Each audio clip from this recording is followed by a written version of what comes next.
Well, Republicans are now seizing on what was arguably the most memorable comment from President Obama at the debate on Monday night. You mentioned the Navy, for example, and that we have fewer ships than we did in 1916. Well, Governor, we also have fewer horses and bayonets because the nature of our military's changed. We have these things called aircraft carriers where planes land on them. We have these ships that go underwater, nuclear submarines.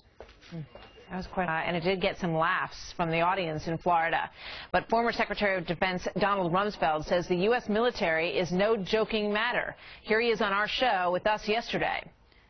The fact that the Navy is shrinking is an important, serious subject that merited a thoughtful, serious, important discussion. And all it got was a dismissive, arrogant answer from the president by someone who's never served in the military. I found it really disappointing.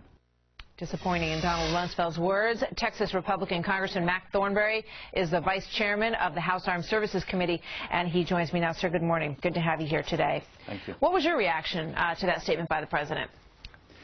You know, I thought the president sounded like he could defend his record by trying to taunt or bully Governor Romney. And usually when somebody uses that sort of tactic, whether it's on the playground or in politics, they're trying to cover something up.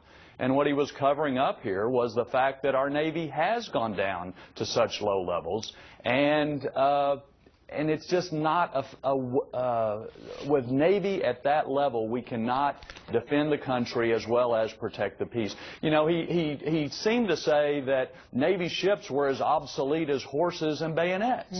Well, that's obviously not true. You know, there was another comment that came prior to that by Governor Romney that did not get as much attention, but it raises an interesting point. Let's listen to this. I want to get your thoughts on it.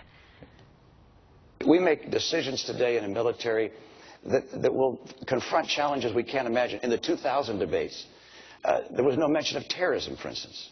And a year later, 9/11 happened. So we have to make decisions based upon uncertainty, and that means a strong military. Yeah, I'm struck by that all the time. I've watched a number of debates and convention speeches back in history in the past several months, and rarely in these instances do we know what actually turns out to be the threat when that future president does take office. What did you think of Governor Romney's point there? Well, I think it's an excellent point. There are trends that we can see that are a threat to the United States, cybersecurity, for example, terrorism, but there are always things we can't predict.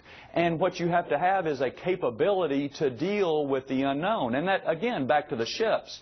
Our ships today are more capable than they were in 1916, of course, but they can't be in more than one place at one time. So if a ship is in the Western Pacific, it can't be in the Persian Gulf. And if it's off the coast of Libya, it can't be fighting pirates off Africa. So numbers do matter, and capability does matter. That's the way you deal with the unknown, is have that capability around the world to protect ourselves and defend our interests. Let's listen to this from the president also. I want to get your thoughts on the back and forth on sequestration.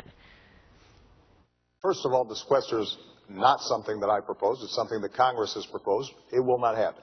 The budget that we're talking about is not reducing our military spending. It's maintaining it. Is that your understanding of how all this worked? No, it's absolutely not true. As a matter of fact, Bob Woodward has said today that it is not true. This proposal for sequestration came from the administration. He says, just ask the people in the administration. Secondly, it's the law of the land. The president cannot say it's not going to happen unless he is going to intentionally violate the law. The third point is he has done absolutely nothing over the last year to prevent sequestration from happening. While we in the House have passed a bill to find the savings in other places, the president has opposed that and only tried to blackmail Congress to raise taxes with the threat of sequestration. So I find it very insincere at best.